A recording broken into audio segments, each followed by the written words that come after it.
This is Brittany here with your art fill of the week, and this week I am doing the Bible page of Jeremiah.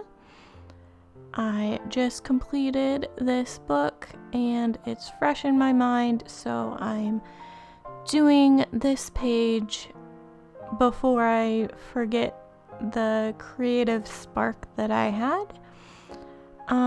Jeremiah is one important book to me just because for as long as I can remember, I had the verse Jeremiah 29:11 memorized from maybe elementary school. That's been my go-to verse a lot.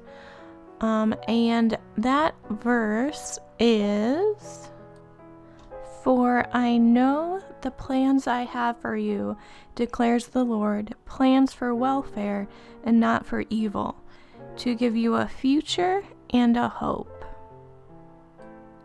And I often used this verse as it was almost out of context after reading through this since then. Because a lot of the time, I thought of this verse as getting through my own struggles. And it kind of is, but when you read Jeremiah, that's not exactly what it's talking about completely. It's not, yes, of course, God has good plans for you, and maybe your current struggles are something that you need to be to realize and remember that God only has the best things planned for you as you're going through those hard things. But in the context of this book, a lot of this book is people turning away from what God has planned for them, not following the good things that God has in place and turning away from that, even though they're told you should do these things, they don't do them.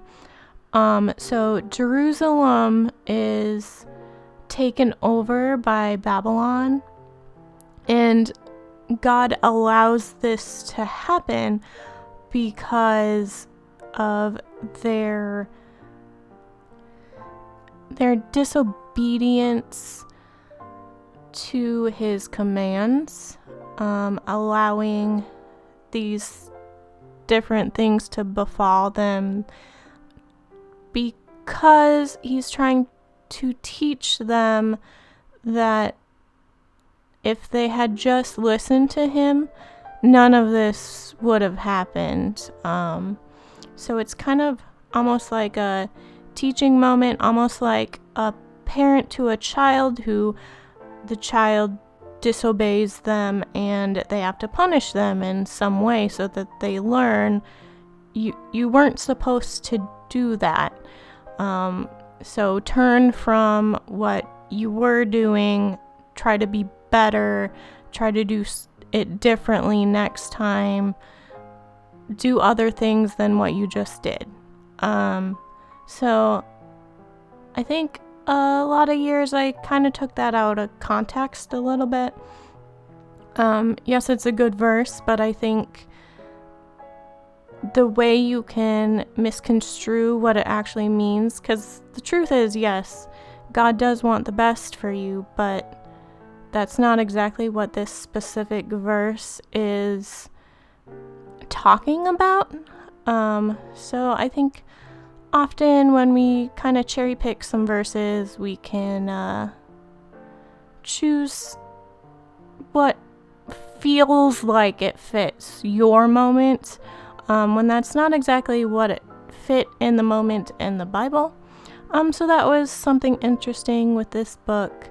And with the painting specifically, I decided to do this kind of twilight landscape over a city because a lot of the time a city is taken over or bad things befall a city, so I thought that fit, and I just saw these specific the color palette in my head before starting on this page, so I went with those colors and just made this page with those colors in mind.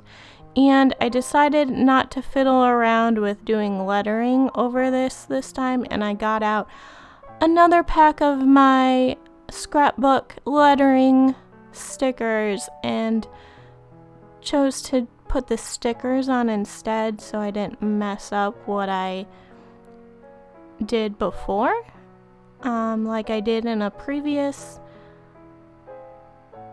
video where I messed up like 3 times and was just like, okay, well, I'll just use stickers because I'm tired of trying to paint this. So I hope you enjoyed this little chat over my Bible page journaling, and let me know maybe what page you would want me to do in the future, and I'll see you in the next video.